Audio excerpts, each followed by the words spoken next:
అలాంటి ఉద్దేశమే మా ప్రసాద్కు ఉండుంటే ఇంటి వరకు ఎందుకు వస్తారు? ఎందుకు మిమ్మల్ని క్షమాపణలు అడిగి మా పెళ్లి చేస్తారు?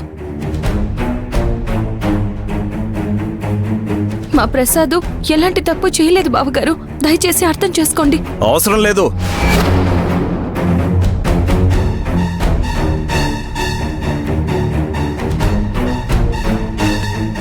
ఎవరి మనసులో ఏముందో ఇంత క్లియర్గా తెలిసిన తర్వాత కూడా ఇంకా ఇక్కడ ఉండడంలో అర్థం లేదు.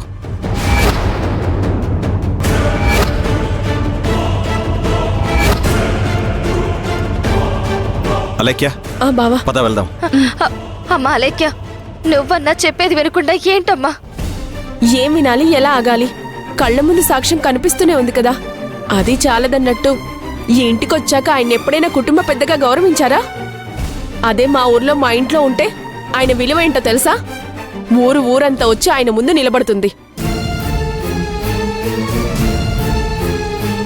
కాని ఇక్కడికొచ్చిన దగ్గర నుంచి ప్రతి దానికి ఆయన్ని పక్కన పెట్టి మాధవ్ మా ఇంటల్లుడు, మాధవ్ మా ఇంటల్లుడు అని అన్నిటికీ మాధవ్నే ముందు పెట్టారు.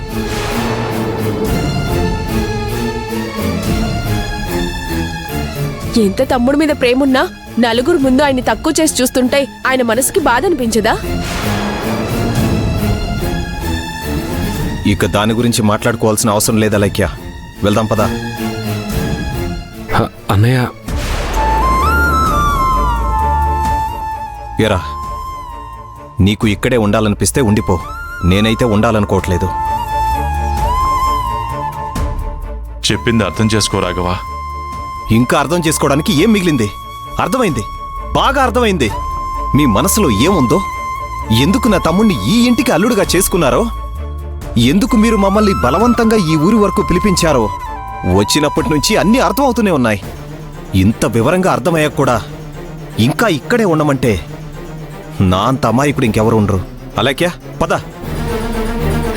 బాబు బాబు ఆగు, ఆగండి బాబు. మీకు పుణ్యం ఉంటుంది. పండగ పూట ఇంటికొచ్చారు. ఇలా పండగ పూర్తి కాకుండానే వెళ్ళిపోతే ఊరంతా ఏమనుకుంటారు? ఊరు నా గురించి ఏమనుకుంటుంది?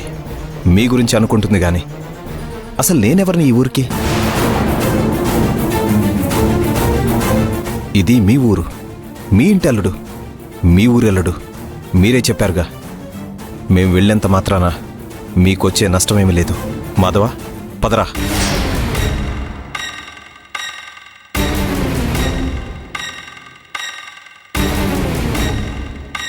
ఏంటి, అత్తగారిల్లు వదిలి రావాలి అంటే బాధగా ఉందా?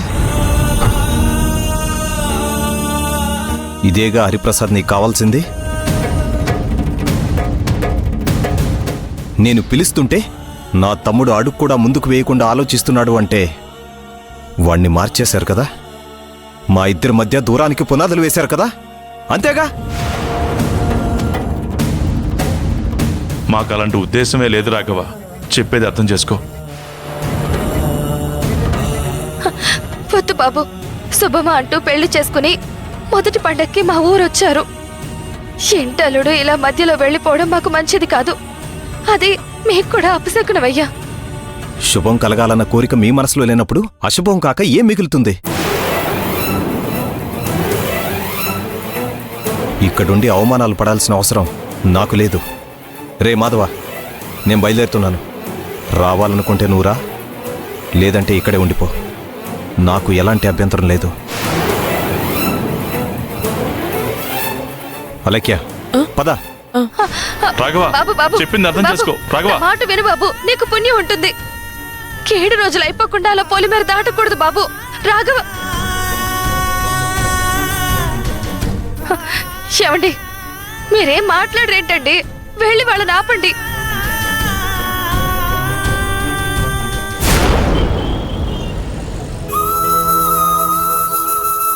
ఏం ఆలోచిస్తున్నావు తులసి? రాఘవకి హరిప్రసాద్ గారికి వచ్చిన మనస్పర్ధలు తగ్గవేమో అనుకున్నానండి. కానీ ఆయన రాఘవ్ని కూడా పండక్కి వాళ్ళ ఇంటికి పిలవడం నిజంగా నాకు ఆశ్చర్యాన్ని కలుగజేసింది. అమ్మా, హరిప్రసాద్ గారు చాలా మంచివారు. కాకపోతే చిన్న మిస్అండర్స్టాండింగ్ వల్ల వాళ్ళిద్దరి మధ్య మనస్పర్ధలొచ్చాయి. ఇప్పుడు ఊరికెళ్ళారు కదా, హరిప్రసాద్ గారు ఎలాంటివారో రాఘవకి పూర్తిగా అర్థమవుతుందిలే అత్తయ్య. ఇంకోసారి వాళ్ళ మధ్య ఎలాంటి మనస్పర్ధలు రావు. వాళ్ళక్కడ ఎలా ఉన్నారు ఏంటో అని మనసులో ఏదో తెలియని ఆందోళనగా ఉంది.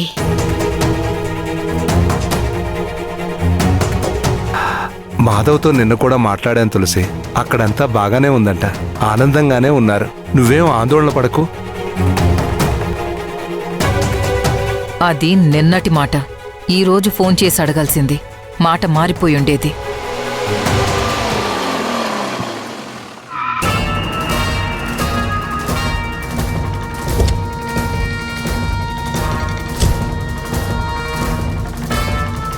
అమ్మా, రాఘు వచ్చినట్టున్నాడు.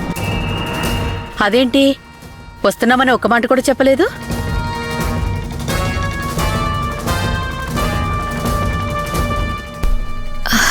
రాఘవ, ఇదేంట్రా వస్తున్నట్టు ఒక్క మాట కూడా చెప్పలేదు?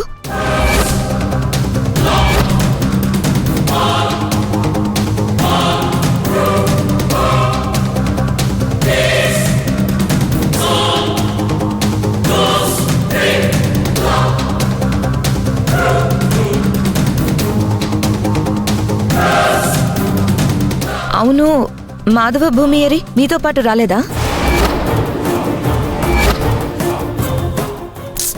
అందరూ కలిసే రావచ్చు కదా రాఘవ.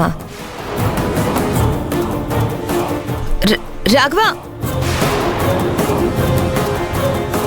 అలేఖ్య, శౌర్య, అసలు ఏం జరిగింది? అమ్మో, నాకేం తెలీదు. అన్నయ్య వాళ్ళని అడుగు. అది కాదే.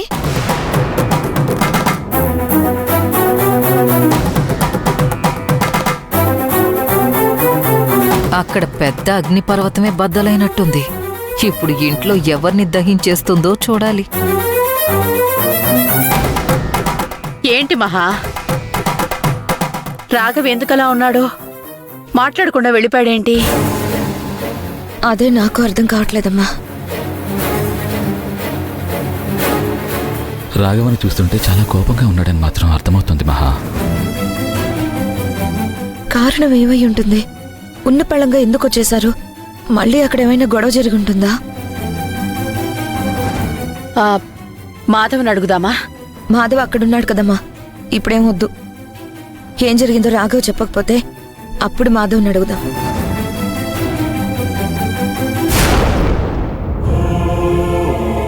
బాబు, ఏంటి అల్లుడు గారు, మీ అన్నయ్య ఎంత చెప్పినా కూడా అర్థం చేసుకోకుండా అలా వెళ్ళిపోతాడు. శుభమా అంటూ పండక్కింటికి తీసుకొచ్చింది మిమ్మల్ని అవమానించడానికా? ఏం తక్కువ చేశాం? ఎవరు తక్కువ చేశారు? ఎందుకు అలా మాట్లాడి వెళ్ళిపోయారు? ఇంతకాలం నాకు తెలియని విషయాలు చాలా తెలిసాయి. చదువు పేరు చెప్పి భూమిని మా అన్నయ్యకి ఇవ్వనని చెప్పి నాకిచ్చి మాత్రం ఎందుకు పెళ్లి చేశారు? మా అన్నయ్యని అవమానించాలనేగా.